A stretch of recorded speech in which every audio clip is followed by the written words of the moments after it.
That's fine. We're going to start as Muslims do in the name of God. In Alhamdulillah, wassalatu wassalamu ala rasulillah amma ba'd. Brothers and sisters and friends, I greet you with the warmest Islamic greetings of peace. Assalamu alaikum wa rahmatullahi wa barakatuh. Which basically means may the peace and blessings of God be upon you all. Today's topic is a very interesting topic. I've never given a topic like this before, the humanity of Islamic rights. I actually tried to prepare some notes. I just came back from California today, and in preparing for the notes, I fell asleep. I think one of the reasons I fell asleep is because jet lag is terrible. I had hardly any sleep in my South Californian tour, but Alhamdulillah, all grateful thanks are due to God, it was quite successful. I think it was a very important topic for the LSE ISoc to suggest, because I don't know if anyone heard David Cameron's talk recently. David Cameron, the interesting opportunist, what he did, he decided to go to Germany and give a speech that was resonant with some of the speeches of Hitler and his henchmen. He was obviously blaming the Muslim community for many things, particularly terrorism and extremism, and didn't want to widen the discussion and have a nuanced discussion on what really evokes people to do bad things and what really evokes people not to integrate well. So one of his criteria, one of his tests for Muslim ethnic organizations was, do they believe in universal human rights? And this is why it's very important for us to discuss today, what does it mean to have rights in Islam? And my presentation is going to quickly overview some of the key rights that Islam gives human beings from an Islamic perspective. Then I'm going to discuss something very critical, the difference between a liberal conception of human rights and an Islamic conception of human rights. Because you know what, friends? They are different. And this is the thing. And there's nothing wrong with them being different. This is the precise problem that David Cameron does not understand. He thinks everybody must be the same. These values that he was talking about, he's assuming the whole of British society holds these values. That's not true. There's a plethora of academic studies that have been discussing what does it mean to be British. And by the way, it's been conflicting. We've had a myriad of responses. So you can only infer from this that what it means to be British is basically not to agree, and to agree to disagree. And I think this is a fundamental British value, if we have any values at all, the ones that we all agree on.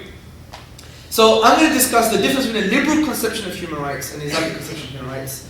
After that, I'm going to discuss something about the ontological, which means the foundation for ethics, morality and rights from a religious perspective.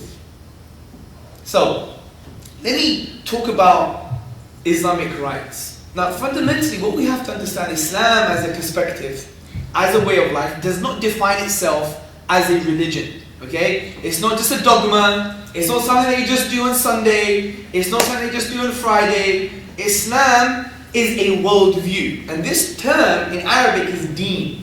Okay? Deen is best described as a worldview rather than a religion. Because when you use the word religion, it has European connotations.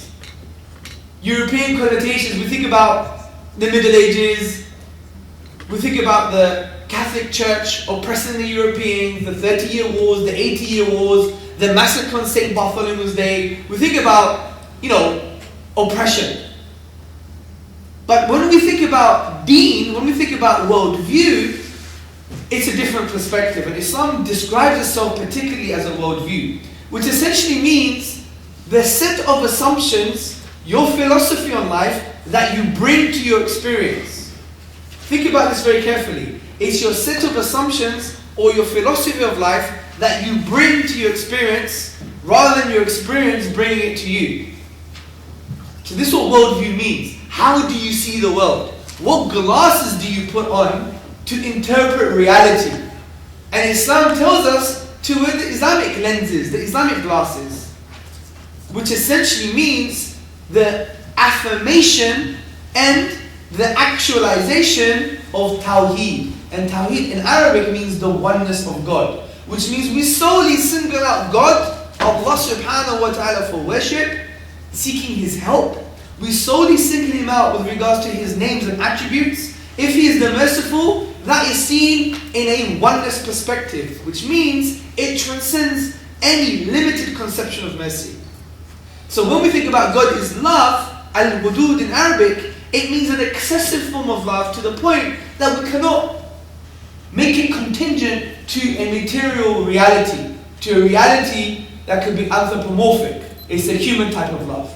This is why in the prophetic tradition, the Prophet told us, sallallahu alaihi wasallam, that God loves His servants more than a mother to his child. And this indicates it transcends human, anthropomorphic, materialistic reality. So this is what we mean by Tawheed, the oneness of God. So this is the fundamental essence of Islam. And from this, God has given us some rights. First and foremost, we have the famous one. Anyone guess what the famous one is? It's the right to life, okay? The right to be a human being, the right to live. And the Quran resonates with this right to life. The Quran says, whoever kills a human being, without any reason, like manslaughter or corruption on earth, it is tantamount, think about this, it is equivalent, it is similar to killing the whole of humanity. This is the emphasis on the right to life from an Islamic perspective. Now, the Quran also says, do not kill a soul which Allah has made sacred except through a due process of law. Because the first verse discusses that you can kill, but in accordance with law. And this law, from an Islamic perspective, is based upon, similar to the Christian tradition, of the just war theory. When we have to defend ourselves, then the death of a human being is allowed from that legal framework. Significantly, Muslims believe in capital punishment. And it's not based on jungle justice. We don't want people dead. Rather, we see this as a deterrent to prevent people from escaping the general value sets and norms of particular society. But that's something we'll discuss later. Also, the Prophet Muhammad said in the prophetic tradition, the greatest sin is to associate something with God, which means polytheism. And as I discussed in the beginning, that Tawheed, the oneness of God, is the essence of Islam. And the Prophet said the two major transgressions are polytheism and killing human beings. So we could see safely that the right to life has been sanctioned from the Islamic perspective. The next right that Islam prioritizes is the right to the safety of life. There's no good just having life and if you're running away all the time or you're fearful. So Islam tells us that we should provide safety for human beings. And this is why the God says, and whoever saves a life, it is as though he has saved the whole of humanity. A conceptual, emotional, and spiritual driving force to indicate that we must facilitate an environment to take care of human beings. The third Islamic right, which I think differs from the liberal conception of human rights. If we look at the UN Charter of Human Rights, this doesn't exist. And actually, it emphasizes the respect and honor for women. And it singles out women. And I think this is the unique thing from the Islamic perspective. Because what we have to understand is that particularly in the Arabian society 1400 years ago, women were not dignified as human beings. Women were not dignified as human beings who could live in a society and be productive. Also, women were not dignified and honored to the point where not only could they be productive, but they could follow their natural inclination and desires in a very divine way set out by the divine. This is why the Quran emphasizes do not approach adultery, for example. And also, people who accuse women of adultery, the punishment for them for the accusation to be based on a lie or falsehood is actually quite severe.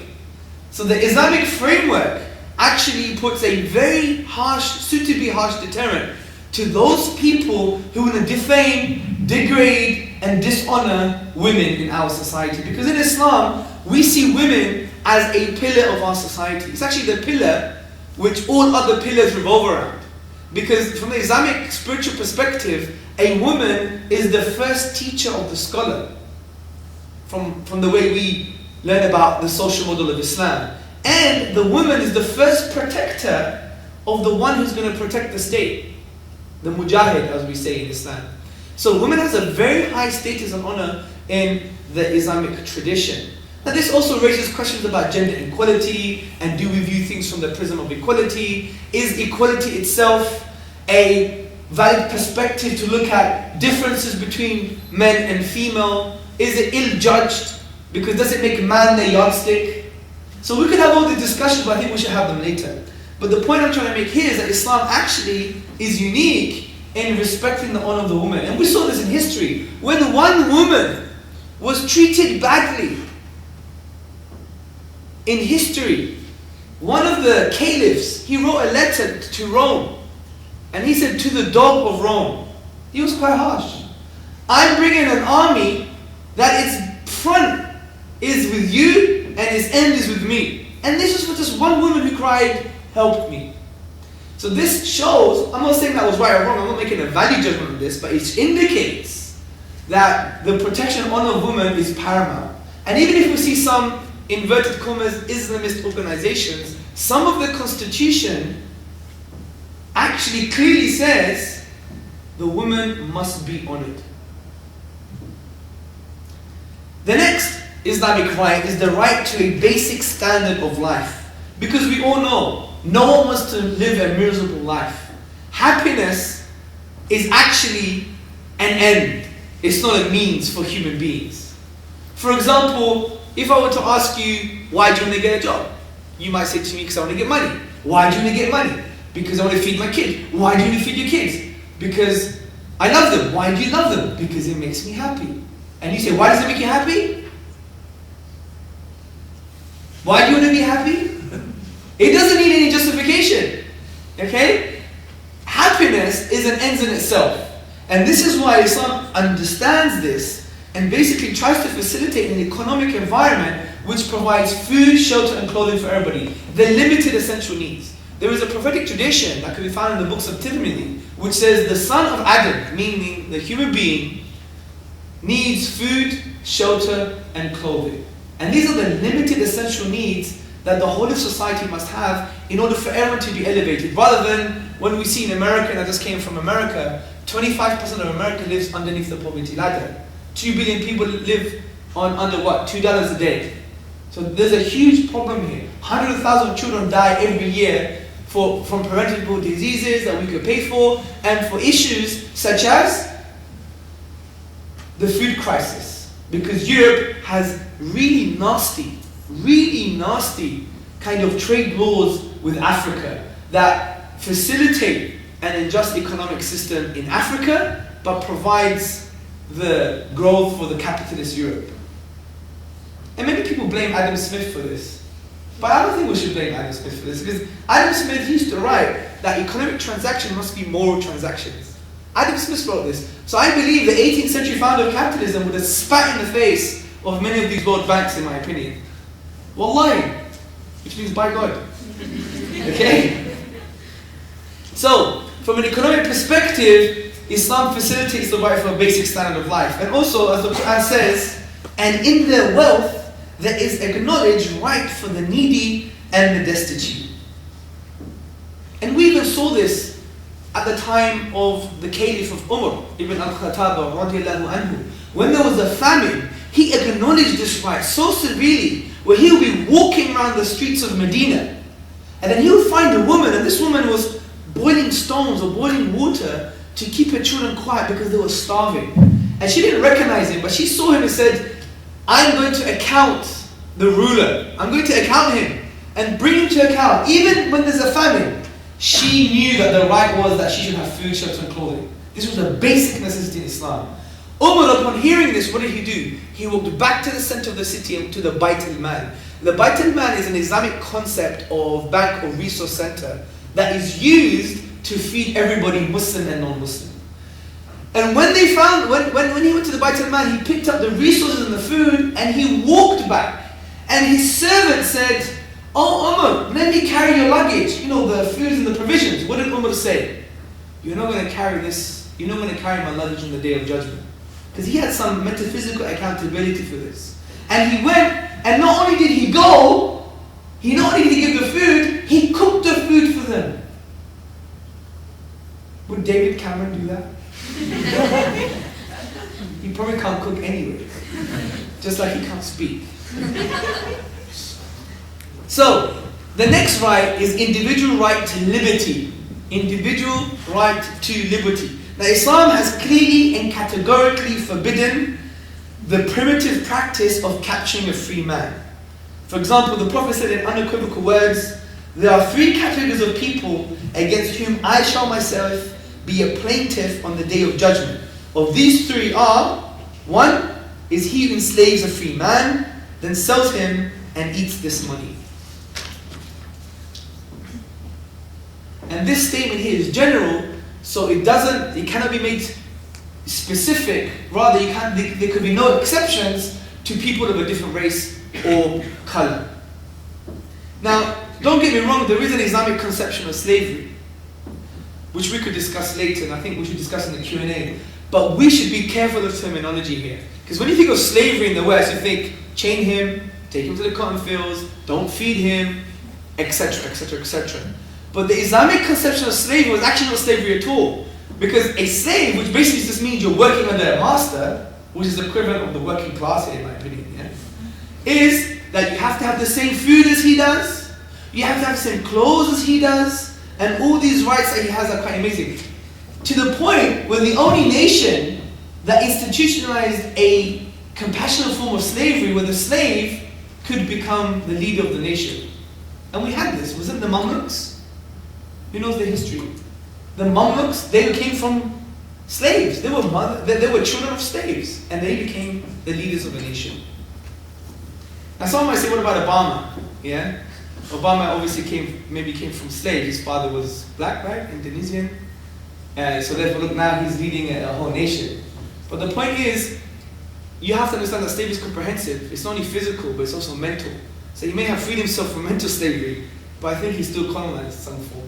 Especially when you see some of the economic and violent policies that he covertly delivers under his, mashallah, very beautiful smile. Anyway, the right to justice, another very important Islamic right. And to be honest, a lot of people say Islam is a religion of peace. It's not a religion of peace. It's a religion of way of life. And parts of way of life include justice as well. And many people said Islam is a religion of justice because the Quran says 3 times, Inna Allah yuhibbul muqsitin. Allah loves the just. God loves the just. Significantly, the Quran says, do not let the hatred, and this is very important, do not let the hatred of others make you swerve from justice. Be just for us closer to your duty. Also, the Quran says, be just even if it's against yourselves. Whether it's rich or poor, kith and kin, your family. Justice is very important. And we saw this in history. If you read the works from the Jewish historian Amnon Cohen, he collected 1,000 records from the 19th century Sidur records in the Ottoman Caliphate, the Ottoman period. And he saw that although the Christians and the Jews had the liberty and freedom to go to their own religious authorities for adjudication of disputes, they freely chose to go to the Qadi, to the Islamic judge. Freely.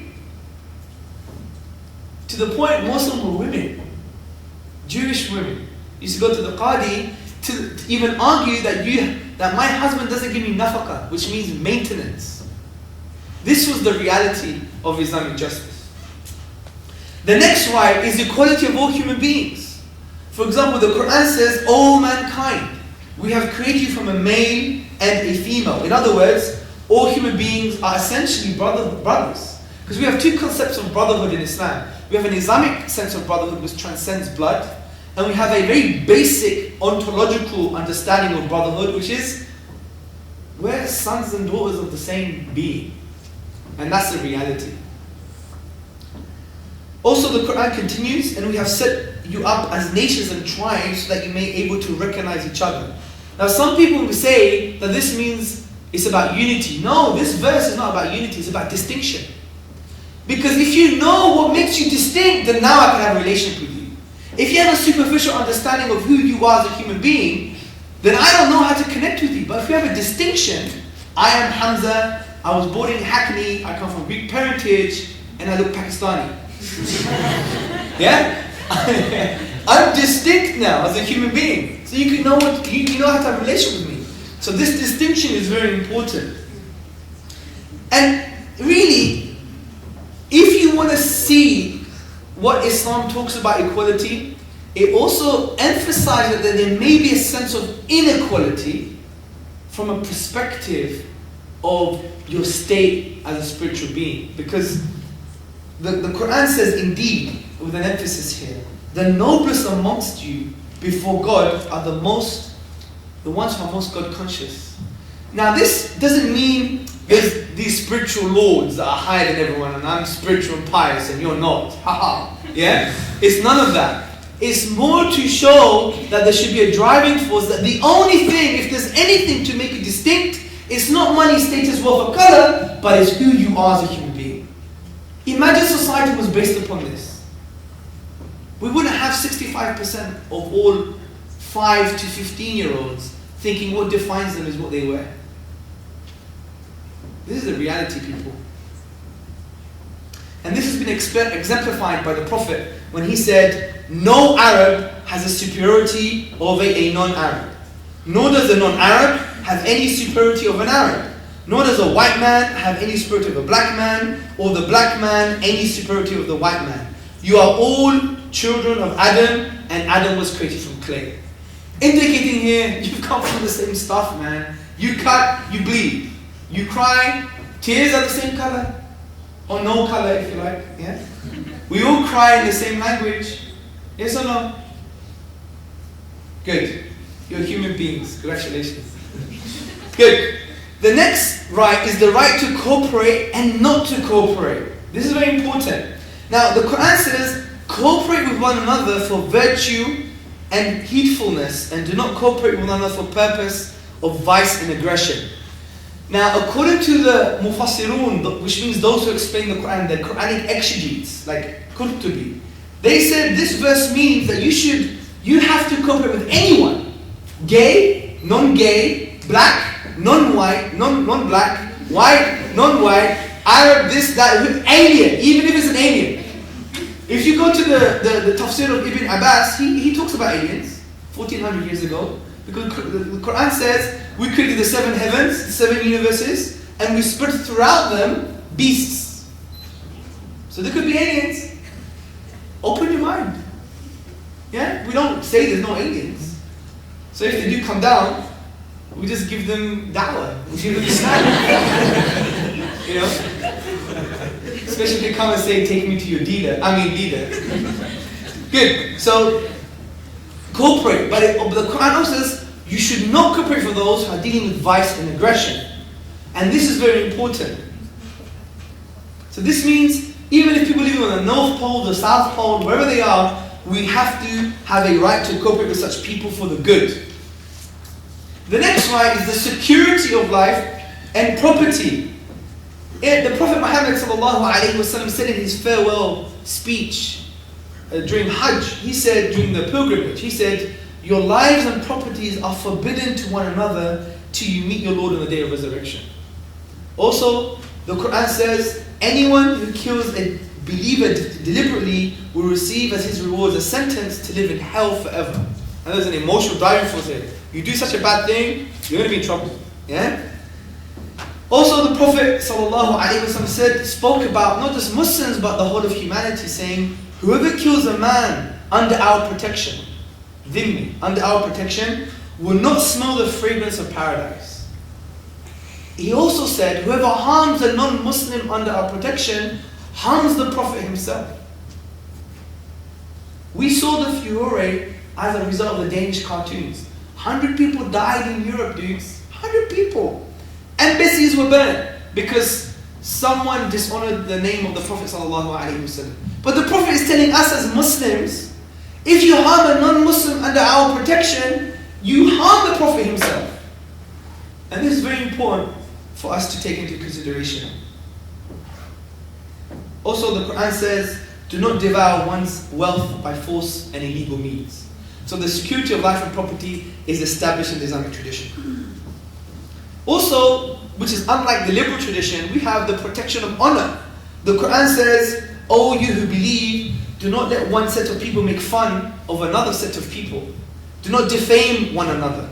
Do not insult and do not backbite or speak ill of one another. Also, we have so many other rights here. For example, the sanctity and security of private life. As the Quran says, do not spy on one another. Do not enter the house without people's consent. Which even means you can't have a warrant. Because even Umar ibn al-Khattab, the caliph at the time, he went into someone's house, he caught him drinking and playing with women. And he could not use that against him on a court of law. Because the guy who was drinking reminded him, what you've done is illegal. I did something illegal too, but what you've done is illegal too. And the beauty of it is, when they met in the public place after a few months, or after some time, they both said, I repented from spying on people, and the man said, I repented from drinking alcohol and playing with women. Do you see the beauty of security and personal freedom? Also, we have the right to protest against tyranny. As the Quran says, God does not love the evil talk in public unless it is by someone who has been injured thereby, who has had some kind of oppression. Also, the Quran says, rather the Prophet ﷺ said, اتَّقُوا الظُّلْمَ فَإِنَّ الظُّلْمَ ظُلُمَاتٌ يَوْمَ الْقِيَامَةِ. Be conscious of oppression and injustice, for it's going to be darkness on the Day of Judgment. Also, we believe in a unique conception of freedom of expression. Now, I've spoken about this many times and have been misquoted many times as well by many people. Maybe I could set it straight here. See, Muslims believe in freedom of expression, but it has to be pegged on moral norms. And this is in line with the traditional liberal perspective, not the ridiculous neoliberal perspective. Because if you read the works of Thomas Paine and John Stuart Mill, what did they say? They said, when you speak or express yourself, you can't transcend moral norms. You're going to go against the very objectives of expression in the first place. Because historically, what was the objectives of freedom of speech? It was to acquire truth, to account governments, and to facilitate progress in science. These things are all fine, but they have to be done in a certain way, so there are restrictions to expression. For example, say we saw George Bush, and I wanted to account him for Iraq war. And I said to George Bush, I want to kill you, I'm going to rip your eyes out, I'm going to urinate in your brain, I'm going to put you through a mincemeat machine. Is that a good way of accounting George Bush? But if I said, here's my army of legal advisors, yeah? This is a portfolio, a dossier against yourself, read it. That's you use expression now to facilitate the objectives of freedom of expression. My initial stance was, what's the point of speaking in the first place? So this is what Islam has to say about freedom of expression. Also, we have freedom of conscience and conviction. The Quran says there should be no coercion in religion, in matters of faith. And also we say that you have to protect religious sentiments. You can't just go into the Christian community and start saying, how can you believe God has a son? You crazy? You think God went to the toilet? Are you mad? What's your problem? You kafir? We can't speak like this to people. Quran doesn't allow us to do that. The Quran says, do not argue with the people of the book. And the value here is do not argue with anyone, unless it is in the most politest manner. Qawlan ahsan, beautiful speech. Also, we have the right that rulers are not above the law. The Caliph Umar even inflicted one of the penal codes to his own son. The Prophet ﷺ said, and I'm paraphrasing, that he would punish his own daughter if she was caught stealing, with the conditions in place and the due process and court of law. I have a section here that we even have rights of competence when we go engage in war. Now some people say, what are the rights of the non-combatants? Well, it's very simple in Islam. You can't kill them. You can't kill innocent human beings. But we even have rights to those who are fighting us. For example, you can't torture with fire, which means no white phosphorus. Did you see the photos in Palestine of babies being like tortured because of the perpetual heat from white phosphorus? You put water on it, you're still burning. Because the Prophet ﷺ said, punishment by fire does not, you shouldn't do it to anyone basically. Yeah? Protection of the wounded, the Prophet said, do not attack a wounded person. The prisoner of war should not be slain. The Prophet said, no prisoner should be put to the sword. And no one should be tied to be killed. The Prophet said that the killing of anyone who is tied or is in captivity is forbidden. No looting and destruction in the enemy's country. The Prophet said he prohibited believers from looting and plunder. The loot is no more lawful than the carrying. The Prophet also said, do not destroy villages and towns, do not spoil. Rather, sorry, not the Prophet, but his right-hand man, if you like, Abu Bakr as-Siddiq. He said, do not destroy the villages and towns, do not spoil the cultivated fields and gardens, and do not slaughter the cattle. Another right is the sanctity of a dead body. The Prophet prohibited us from mutilating dead bodies. The return of the corpses to the enemy. Someone came to the Prophet ﷺ and said, I want to basically buy the bodies back. And the Prophet said, I do not sell bodies, you can take away the corpse of your fallen comrade. And also we have a prohibition of breaching of treaties. As the Prophet said, do not be guilty of the breach of treaties, the breach of faith. So there are many, many more Islamic conceptions of rights. You could fill manuals with these. But these were some just to get the thinking going and understand, you know what, Islam does give people rights. There's even a term classically on this called Huquq al-Ibad, the rights of the servant, the rights of the human being. But it differs from a liberal conception of human rights. Actually, one of the professors here at LSE, Professor Jean Charvet, he wrote the book, The Liberal Project in Human Rights. And he said, human rights as we know it is a specific liberal project. And the UN has been designed to bring this project to the rest of the world. We need to understand this and be frank and say, well, our tradition may agree with some of them, but some of them we don't. Because our underlying foundation for self and society is different. I remember one of the scholars said, if you talk about human rights, you first have to talk about what does it mean to be a human being. If you got that wrong, then whatever you're going to give him is wrong. And that's very important. And also, how do you prioritize these rights? Now, what we have to understand that the liberal notion of human rights is based upon a certain philosophy. And this philosophy is individualism. For example, the feminine philosopher Marian Friedman, she said, individualism underlies some important versions of liberal political theory. And what I mean individualism is not the kind of popular cultural sense of individualism. It's more termed, as Charles Taylor said, atomism. Now what is individualism? Well, individualism is the view that the human being is an abstract entity divorced of social attachments and obligations. This is the feminist philosopher's view. Yes, I'm a Muslim quoting a feminist philosopher. And there's nothing wrong with that. Do you know why? Because feminism has progressed from that old reaction to men. I want to go to the toilet the way he does. Yeah, and feminism is never like that. We need to be nuanced people, because feminism, especially from a social context, they agree with the type of honoring and the valuing of women and start to understand that we are different in many ways. Okay, there are feminists who believe in social constructionism, thinking that all our values have come from language and our notions of language in society have made us different. I disagree with that, but I like the other side of the feminist philosophy, which is actually looking at distinct human beings as distinct human beings. And it happens that men, from a psychological and physiological perspective, are obviously different from females.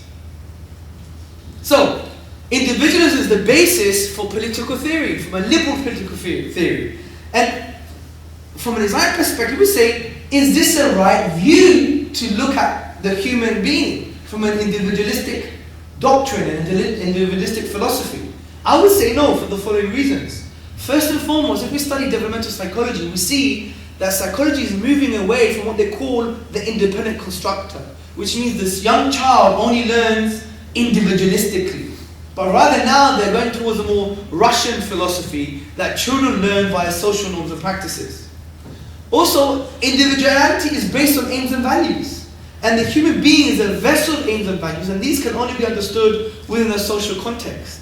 This is why the political philosophers Shlomo Avneri and Avner Deshalet, they say we cannot analyze human behavior as if it were abstract entities, as if their values existed somewhere in the distance, so to speak. And then they said this is the critique of the image of the person put forward by the individualists. Also, we need to understand that there are dynamic links between society and individual behavior and individual behavior in societies. For example, Vivian Burr, the social constructionist, she said, for example, in a capitalist society, competition is fundamental.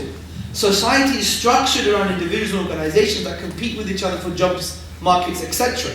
So that where competition is a fundamental feature of socio-economic life, what you would get is competitive people. So the point to say is that society does affect the human being. You put competition in society, you're going to get competitive people. And one would argue that the foundations of the liberal worldview, such as individualism, has caused some things such as social breakdown. It's quite, the irony of David Cameron's speech, right, is he said we need to have more of a muscular liberalism, yeah? Which means more like, let's go forward and show people that you have to be liberal, otherwise you don't belong here, yeah? And this is ridiculous, because he's presumed liberalism to be true.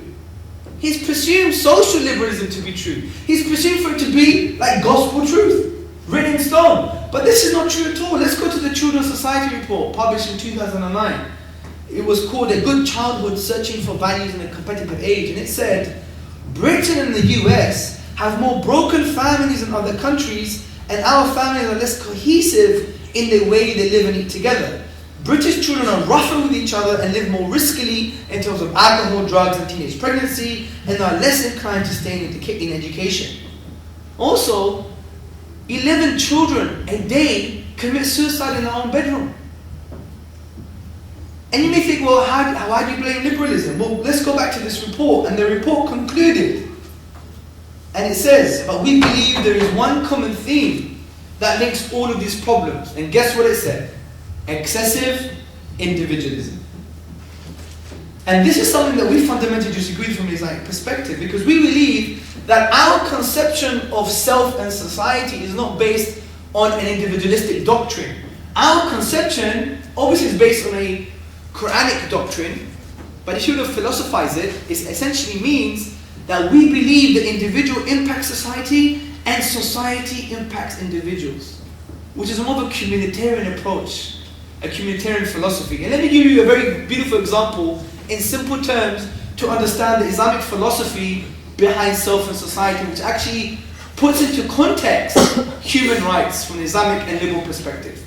The Prophet told us, society is like a boat with an upper deck and a lower deck. Now the upper deck gives fresh water to the lower deck, but the lower deck become individualistic. And they say, we're going to make a hole from the bottom deck. What happens? The boat will sink. This is exactly what we're saying about if you have an excessive, individualistic, liberal society from a social perspective. Society will sink. And we've seen it.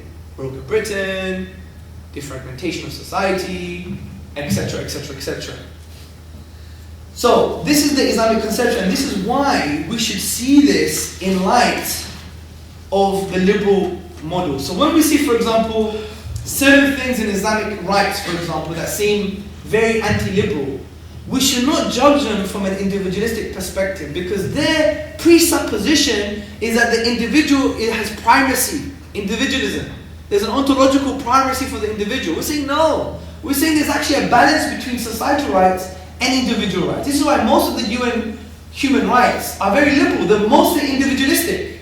Mostly individualistic. Whereas we say no, society has rights. Society has rights. What about the right for the child to have a parent or a mother? Now don't get me wrong, this sounds very traditionalist, but I used to work for Town Hamlets Council, and single mothers were forced to work. There was an economic, social policy to get people back into jobs. What about the children? Do they have a right to have a mother? It was no wonder that Lisa Belkin, in one of her books, Confessions of a Working Mother, she said, I can't give 100% of myself to my children, to my work, to my family. Maybe we should consider the rights of children too. Also, what about the rights of almost 250,000 human beings that die every year in this country? Abortion. Some people say, what about the rights of the embryo? Do they have rights?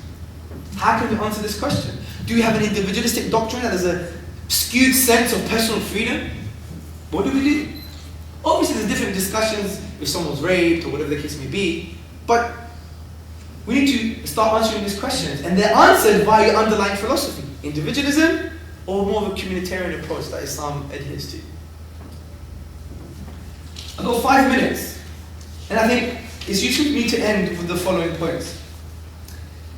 The reason Muslims in the 21st century still hold to the Islamic conception of human rights is because of our view on the metaphysical world, on ethics and morality. Because we would say human rights from a liberal doctrine can be voted down by National Assembly. We had this. After 7/7, you had people in Parliament saying, we need to change the Human Rights Act in order for us to get our laws across. Think about how stupid this sounds. They make their God in the morning and they want him for dinner in the evening. You know, this doctrine of human rights, and it's disgusting. It's that gospel truth in the morning, and by the evening, we'll change it. And this is a problem. But from an Islamic perspective, because we believe rights, values, and morality is pegged on God, it's pegged on the divine, no National Assembly could vote it down. Because God is the only conceptual anchor that transcends human subjectivity, that transcends human difference.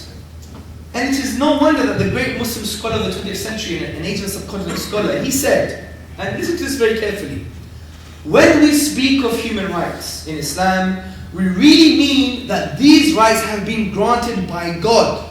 They have not been granted by any king or by any legislative assembly.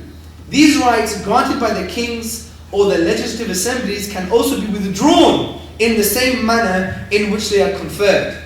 The same is the case with the rights accepted and recognized by the dictators. They can confer them when they please and withdraw them when they wish, and they can openly violate them when they like.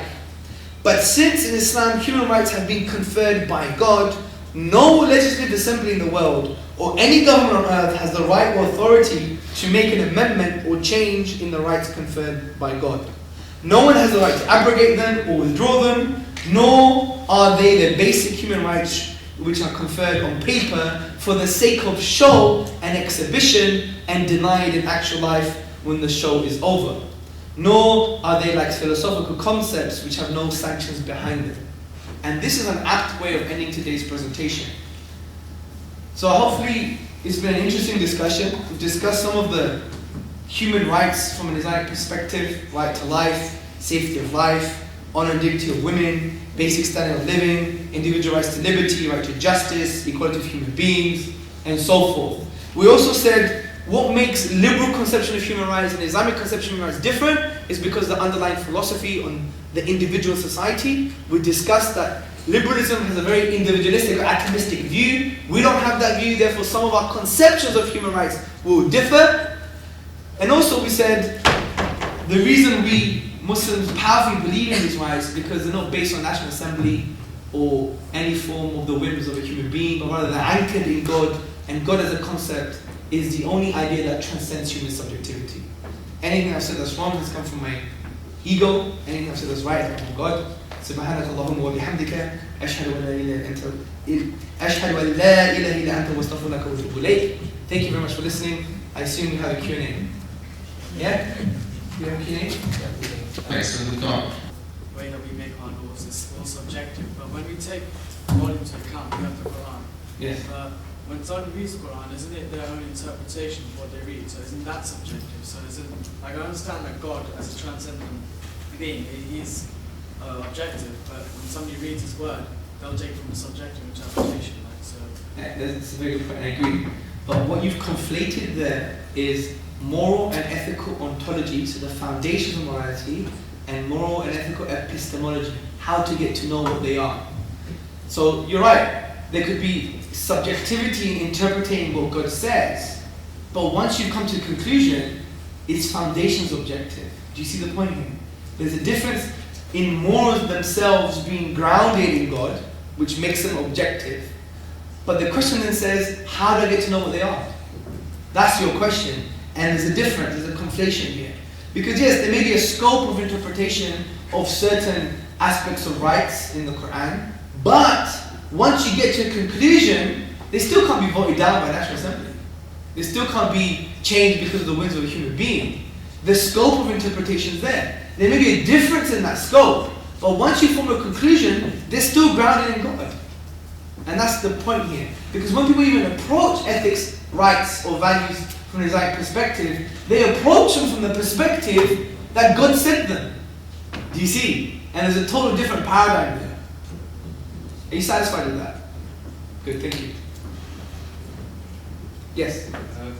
I would like to question on your last statement which you made that God's rights cannot be abrogated now. But my question is, why are we Muslims inclining towards apologetic mentalities? For example, we have calls for European Islam, British Islam, Yes. the reinterpretation of the text. Yes. So why are we being apologetic, and as Muslims, how should we tackle this problem? Yes. Well, we're being apologetic because we're stupid. Frankly, because what we do, we say, oh my God, look at the West. We need to jump on this bandwagon because it's going somewhere really nice. It's a beautiful place. Progress, freedom, justice, transparency. So we jump on the bandwagon, right? And we're like, oh, the Quranic baggage is a bit heavy. So we start throwing some pages off, yeah? And then, this is the reality of Muslims. There's nothing more profound of saying, this is my tradition. I want to live with you as a human being in this society. There's nothing wrong with that. But this is my tradition. It's unique in some ways and similar in other ways. So I think it's more of a mindset. Malcolm X, what did he say? He called it the house Negro and the field Negro. The house nigger and the field nigger. He said the house nigger was just like that. Oh, the white master. When the white master said we, the house nigger would say we. Yeah? You know, that's what Malcolm X would say, right? But with the field nigger, the one he was enslaved, he would be praying for his destruction. Yeah? And that's the reality of the Muslim today. If you read Malcolm X's autobiography, it transcends time, man. Take away the word Negro, put Muslim in there, and you've got political analysis for the next 10 years at least. Yeah? Because he was saying things like, you're going to get people apologetic who have non-negotiable philosophical baggage. What does that mean? I believe in liberalism. I believe in social liberalism. I believe in individualism. They're all true. Therefore, I have to superimpose that on the Quranic text. Now, the way to discuss with them is not to talk Islam with them, in my opinion. There's two things to talk with them. First, tell them to man up, as the Americans say. Man up, dog. Yeah? That's what they say. Just be a man, or be a human being. Be confident in what you should believe in. And the second, which is more profound, discuss the philosophical baggage they bring to the text. And that's very important. This doesn't mean we're totally different from a liberal tradition, because some things in Islam are more liberal than liberals. For example, I could marry 4 wives. That's more liberal than liberals, right? They're going to have one. Yeah? So we're liberal from that perspective. Yeah?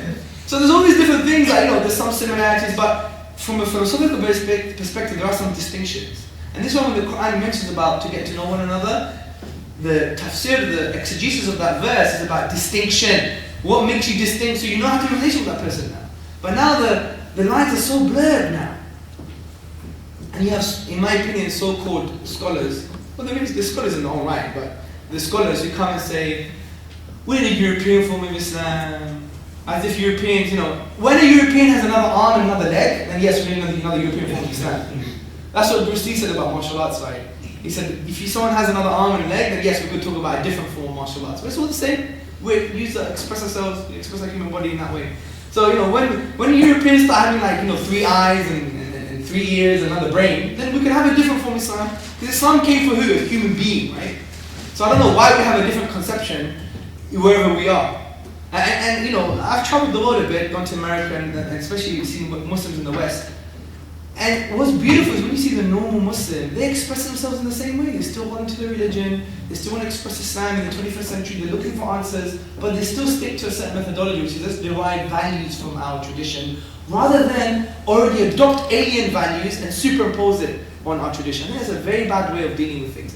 And we should learn lessons when we look into Western tradition. When we look into liberalism, the last thing we want to do is superimpose Islam on the liberal tradition, because we won't be understanding the liberal tradition for what it really is. Do you see? It's like a pugnacious type of attitude. So on both sides, we need to basically liberate ourselves from this kind of understanding. Are you happy with that? Thank you. Yeah. I had a slightly different question, like, what are the rights of minorities in Islam? Minorities in a state. Like, there is a group which denies the finality of prophethood. Like, being in a state, should you allow them to carry out the dawah? Okay, that's a very good question. Like, the brother was saying, what are the rights of the minorities in Islam? Well, they're very clear. They could have their own judicial disputes and authorities, specifically in the Judeo-Christian tradition. They have the rights in terms of all the rights I mentioned about sanctity of life, etc., etc., etc. However, and to be very honest, according to the classical ulama, the classical scholarship, we do not allow the propagation of, for example, a philosophy or perspective that goes against our understanding of the good society. For example, if you have the Qadianis, for example, which mainstream Muslims say they're not even Muslim because they don't believe the Prophet was final. Yeah? Can they now have a stall and start preaching their material? No, they can't. It's as simple as that. They just can't. And you just have to see that from a non-individualistic perspective and see it from the perspective of we actually believe in an absolute truth, and we do, and in someone believing in absolute truth, we do allow a certain level of liberty from that. But anything that goes undermines the conception of a good society, then we'll say no, you can't propagate yourself.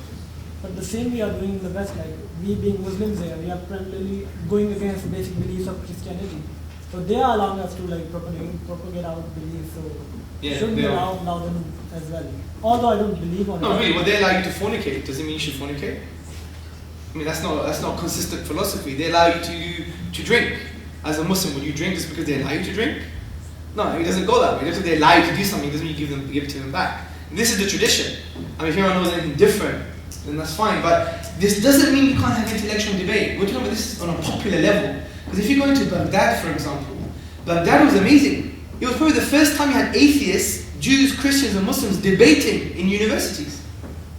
But it has to be in a frank, honest, structured way. Do you see? It's not like all free for all. Yeah. It can't be like, change the social norms overnight. No, it's structured. So we do want intellectual debate and dialogue. Even the Quran uses the word for debate, jadal, right? Yes, which means to debate and to discuss and to have intellectual inquiry with other peoples. And we saw this in Baghdad. It was thriving. And there's a historical precedent, no other time that was allowed. Even the Christian tradition in Europe, other interpretations of Christianity could not even be tolerated, to the point they had to seek refuge under Islam.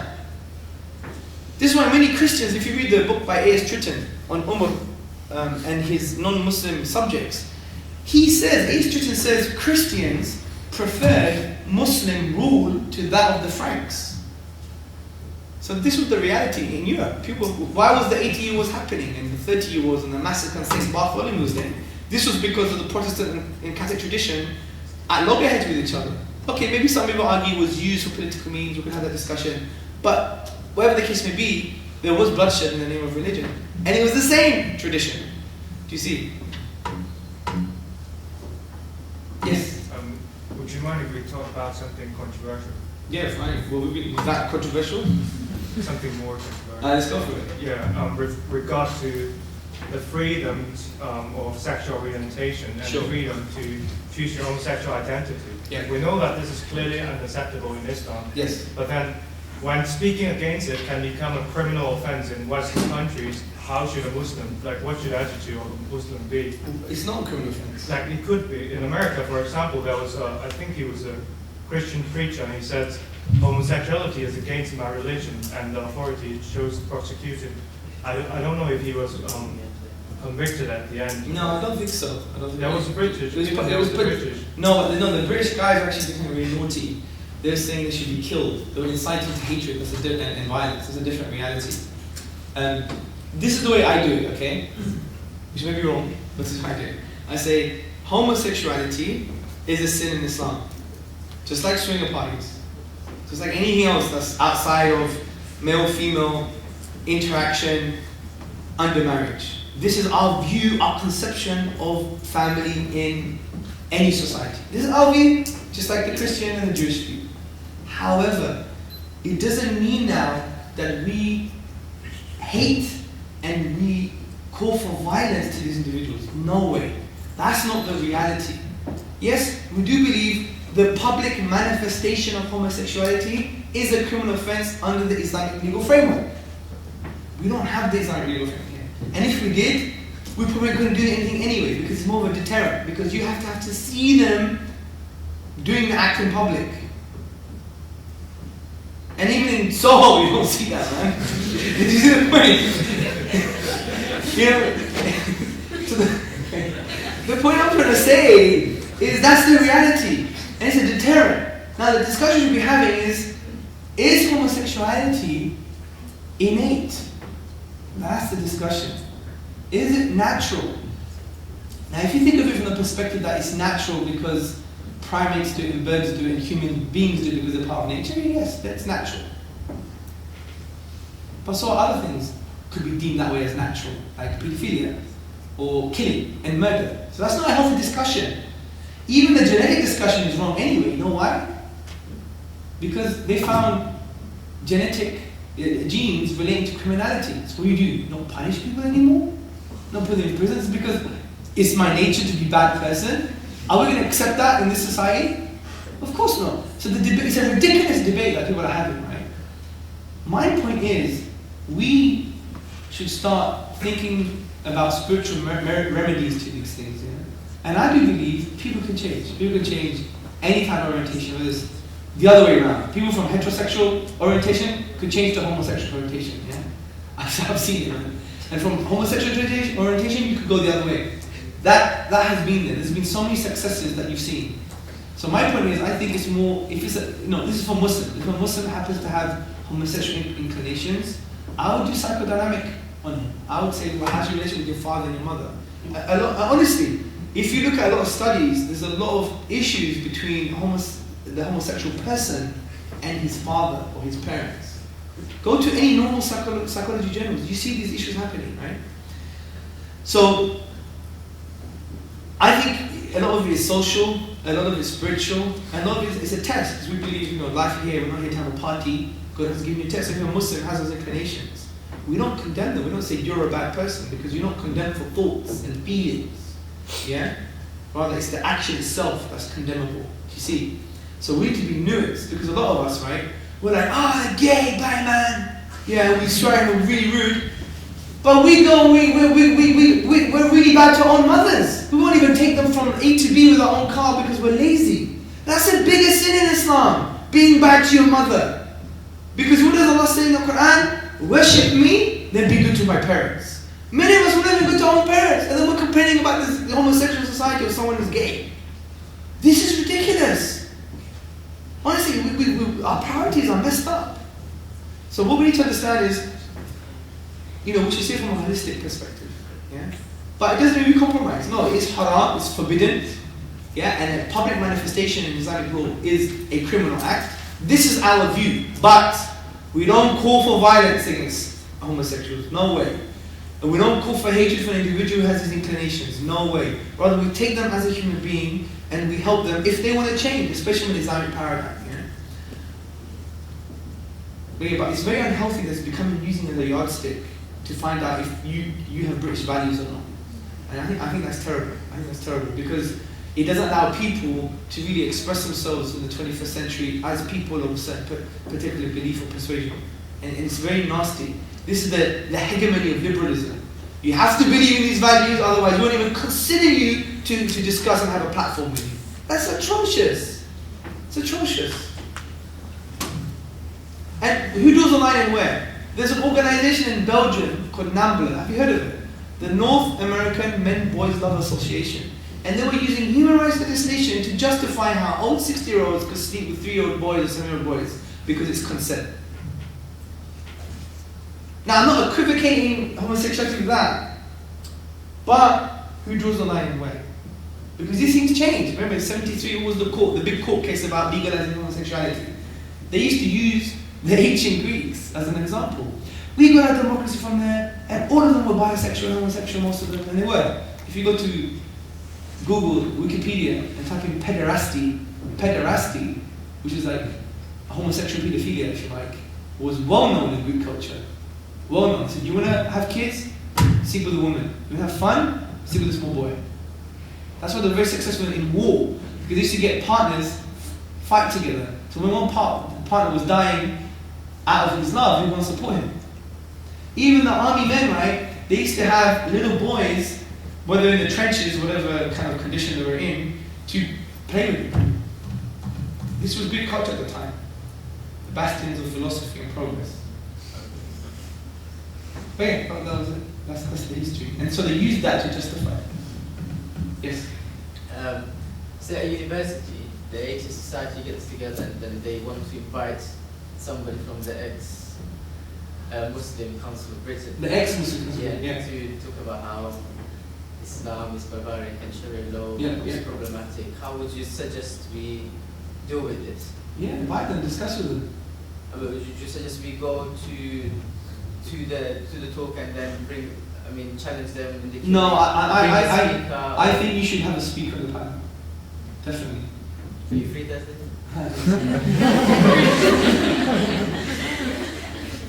you should have a speaker on the panel. Definitely. If not, then if not, you should boycott it.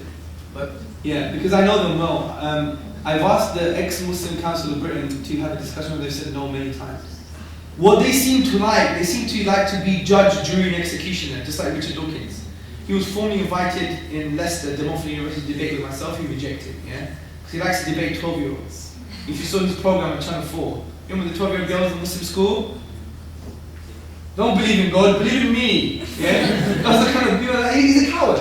And people like that are very cowardly, in my opinion. I mean, if you see Miriam Namazi, who used to run ex-Muslim Council of Britain, she's coward. She wouldn't debate with a Muslim. Hardly, rarely, and she does. It's selective.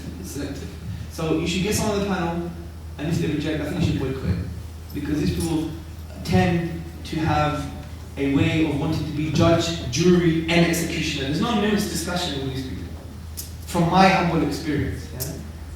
What do you expect from an organization that names itself ex-Muslim Council of Britain? And then, but its agenda is quite broad, but it names itself specific. What does that mean? This just like, they're just they're haters, man. That's what they are. Hate me, but with knowledge. Wallahi, hate me with knowledge. You're not hate me with ignorance. That's the worst form of hate. Any other questions? Yes, sister. I think that you see a lot of the problems emerging kind of even within liberal circles when it comes to human rights and emergencies and derogations and kind of their own kind of self-destruct buttons in human rights treaties. And I know that, for example, in the time of Obama and God, when there was a famine, he stopped the punishment for stealing. Yes. And I was wondering, are there any examples of emergency kind of derogations in rights in Islam? Yes. See, Umar ibn Khattab, he didn't suspend the Sharia. It's a very nuanced point we need to understand.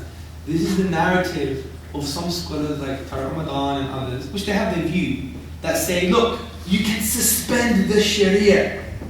It wasn't a suspension. It was part of the conditions for implementation.